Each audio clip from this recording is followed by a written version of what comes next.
Ano po yung atin pong pinag-uusapan? Sobrang biyaya. Sobrang biyaya. Siguro may idea na kayo kung bakit ito yung ating title sa ating pong pagninilay. Kasi pagkatapos ng mabusog ng mga tao, mabusog ang lahat ng tao, ang bilang nga 5,000 eh. Actually, ang binilang dito mga lalaki. Hindi kasama sa bilang ang mga bata at ang mga babae. So, imagine niyo kung gaano karami yung tao nung panahon na yun kung lalaki lang ang binilang. Sa mga pagtitipon nga sa mga simbahan, mabibilang mo lamang yung lalaki, mas maraming babae, lamang pa nga eh. Lamang yung mga bata, lamang yung mga babae. So imagine mo na, kung 5,000 times 2 or times 3, ganun karami yung tao. Pero napakain ng ating Panginoong Yesus. At may sumobra pa, di sobrang biyaya. Si Jesus ay sinasadya ng mga tao. Kaya yung pong unang gusto nating puntusan ay sinasadya ng tao. Iba naman yung sinasadya na ginawan mo ng masama, sinadya. Hindi. Ang pag sinabing sinasadya, pinupuntahan. Wow! Si Jesus ay sinasadya ng mga tao saan man siya pumaroon. Bakit? Ano bang mayroon kay Jesus? Ganito na lang kasimple. Magbudbud ka ng asukal sa isang sulok ng iyong bahay. Magugulat ka na lamang ang dami ng mga langgam sapagkat yung isang nakatuklas na langgam ay isinalin yung kanyang natuklasan, ipinamalita. Kaya yung maraming langgam, magugulat ka, nagkakatipo na doon, pinagsasadya. Bakit? May matamis na asukal eh, pagkain nila yun, paborito nila yun eh. So, anong ibig sabihin?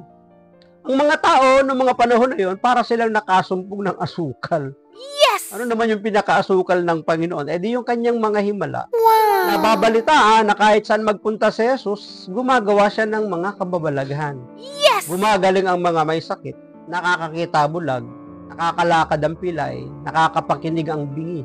So, diba?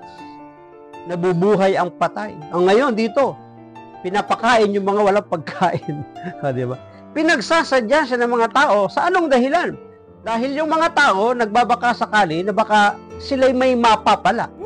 Kapagkat laganap na ang balita na ang lahat ng lumalapit kay Jesus, umaalis na may taglay na kasagutan sa lahat ng kanilang suliranin.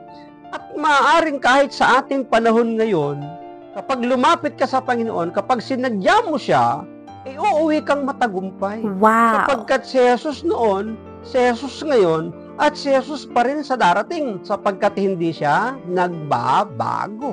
Yes! Pinagsasadya ng napakaraming tao, sinusundan siya kahit saan siya magpunta sapagkat si Jesus ay gumagawa ng himala sa mga taong nananalig, sumasampalataya at nagtitiwala sa Kanya. Lahat ng naglalagak ng suliranin nila kay Jesus ay umuwi na pinagtatagumpay. Mapapansin nga natin, kahit mga hindi niya kababayan, kapag lumapit sa kanya, napagbibigyan niya eh. May mga tinatanggihan siya, may mga panahon at pagkakataong dinededman niya eh. Pero sa pagpupumilit ng mga tao, sa pagpupumilit na may mapala kay Jesus, napagbibigyan ng ating Panginoon. Yes! Nakikita ni Jesus yung kanilang laki ng pananampalataya sa kanya, kaya't napagbibigyan. Kahit mga hintil, pinagbibigyan ng ating Panginoon. Minsan nga, mayroon pa siyang ipinahiya eh. Ang pagkain ng anak ay hindi dapat ipakain sa aso. Pero ano ang sabi ng babae? Tunay nga po, ngunit ang tutaman ay nag-aabang ng mumong malalaglag sa hapag ng kanyang Panginoon. Pero mo hintil, nagbabaka sakali, andun yung kanyang determinasyon.